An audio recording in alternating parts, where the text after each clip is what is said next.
ప్రభునామమునకు ఘనత కలుగును గాక.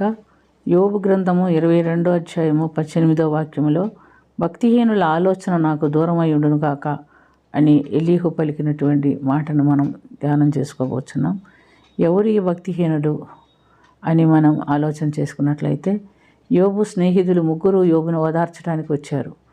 కానీ వారిని కూడా అపవాది వాడుకున్నాడు.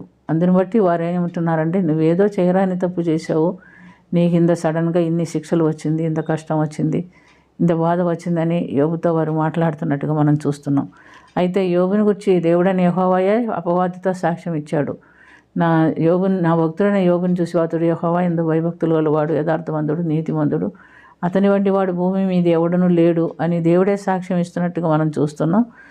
అయితే ప్రియమైనటువంటి దేవునులారా, మనము భక్తిహీనులంటే ఎవరు అని చూస్తే, కీర్తనలు మొదటి కీర్తనలో మనం మొదటి 2 వాక్యాలు చూస్తే, దుష్టుల ఆలోచన చొప్పున మరి నిలిచివారు, కూర్చుండువారు, మాట్లాడువారు వాళ్ళే భక్తిహీనులని మనం చూసుకోవాలి. దుష్టుల ఆలోచన చొప్పున నడుచువారు, నడవకూడదు అని కీర్తనలో ఉంది, కానీ అలా చేయవారే భక్తిహీనులని మనం గుర్తుంచుకోవాలి.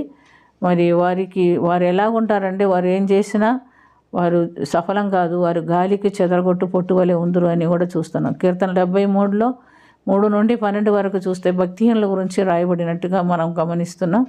వారు గర్వించువారై ఉన్నారు, మరణమందు వారికి యాతన లేవు, వారు పుష్టిగా ఉన్నారు, ఇతరులకు కలుగు ఇబ్బందులు వారికి కలుగవు, ఇతరులకు పుట్టినటువంటి తెగులు వారికి పుట్టదు. కావున గర్వం కండహారం వలె వారిని చుట్టుకొనిచున్నది, వస్త్రం వలె వారు బలాత్కారం ధరించుకొని ఉన్నారు, కృప చేత వారి కన్నులు మెరకలై ఉన్నవి, వారి హృదయాలోచనలు బయటికి కానవచ్చుచున్నది. ఎగతాళి చేయొచ్చు బలాత్కారం చేత జరుగు కీడును గూర్చి వారు మాట్లాడుదురు, గర్వముగా మాట్లాడుదురు, ఆకాశము తట్టు వారు ముఖం ఎత్తుదురు, వారి నాలుక భూసంచారం చేయును, వారి జనం వారి పక్షమును చేరుదురు, వారు జలపానము సమృద్ధిగా చేయుదురు. దేవుడు ఎట్లా తెలుసుకొనును, మహోన్నతునికి తెలివి ఉన్నదా అని వారు అనుకుందురు. ఇదిగో ఇటివారే భక్తిహీనులని 73వ కీర్తనలో మనం చూస్తున్నాం. వీరు ఎల్లప్పుడూ నిశ్చిందగలవారై ధనవృద్ధి చేసుకుందరు అని మనం గమనిస్తున్నాం. కాబట్టి ప్రియమైనటువంటి దేవులారా, భక్తిహీనులకు ఉన్న లక్షణాలన్నీ ఈ వాక్యాల్లో మనం చూసినప్పుడు, ఇటు వారితో మనం ఎప్పుడు కూడా కలవకూడదు లేదా సహవాసం చేయకూడదు అని జ్ఞాపకం ఉంచుకోవాలి. వారి ఆలోచనలలో మనం కలవకూడదు, వారి సన్నిధిలో వారి సహవాసంలో మనం ఉండకూడదు. ఉదాహరణకి మనం గమనించినప్పుడు, భక్తిహీనుడు అటువంటి యూదా ఇస్కరియోతును మనం గమనిస్తున్నాం. యూదా ఇస్కరియోతు 3.5 సంవత్సరములు యేసు ప్రభు దగ్గర సహవాసం చేశాడు, కానీ దేవునికి హృదయంలో చోటు ఇవ్వలేదు. భక్తిహీనులు కూడా మనతో ఉన్నప్పటికీ వాళ్ళు మనతో మాట్లాడతారు, మనతో సహవాసంలో ఉన్నట్టుగా ఉంటారు, కానీ వారు దేవునికి హృదయంలో చోటు ఇవ్వరు. యూదా ఇస్కరియోతు ప్రధాన యాజకులతోనూ ప్రజల పెద్దలతోనూ యేసును చంపాలని ఆయనకి విరోధంగా ఆలోచన చేసి ఆయన బంధించి తీసుకొని పోయి అధిపతి అయిన పొంది పిలాతు దగ్గర అప్పగించెను. యూదా ఇస్కరియోతు 30 వెండి నాణ్యములకు యేసు ప్రభువుని అమ్మివేసినట్టుగా మనం చూస్తున్నాం. కాబట్టి ప్రియమైనటువంటి దేవులారా, భక్తిహీనుల ఆలోచన మనకు దూరంగా ఉండాలి, కానీ భక్తిహీనుల ఆలోచనలో మనం ఎప్పుడు కూడా చేరకూడదు. అలా చేరితే మనకు నాశనం అని మనం గుర్తుపెట్టుకోవాలి.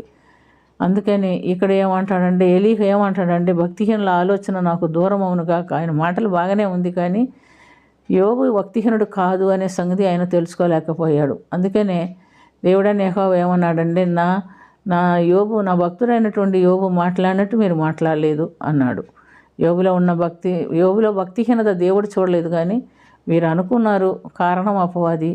కాబట్టి అపవాది చేతిలో చిక్కుబడినప్పుడు మంచి ఏదో చెడు ఏదో మనం తెలుసుకోనీయకుండా చేసేస్తాడు. కాబట్టి జాగ్రత్తగా ఉండాలి. మన సహవాసము వాక్యానుసారమైనది అయితే అపవాది చేతికి మనం కూడా చిక్కుపడం. ప్రార్థన చేసుకుందాం. ప్రేమ కలిగిన తండ్రి, ఎక్కడా కూడా మమ్మల్ని అపవాది చేతికి చిక్కుబడనీయకుండా మీ వాక్యానుసారం మన జీవితం మేము జీవించుటకును, నీతిమంతులతోనూ పరిశుద్ధులతోనూ సహవాసం కలిగి ఉండుటకును మీరు మాకు సహాయం చేయమని, దీవించమని, కరుణించమని యేసుక్రీస్తు పుణ్య నామమున అది మిక్కిలి వినయంతో అడిగి వేడుకొంచున్నాము తండ్రి. ఆమేన్.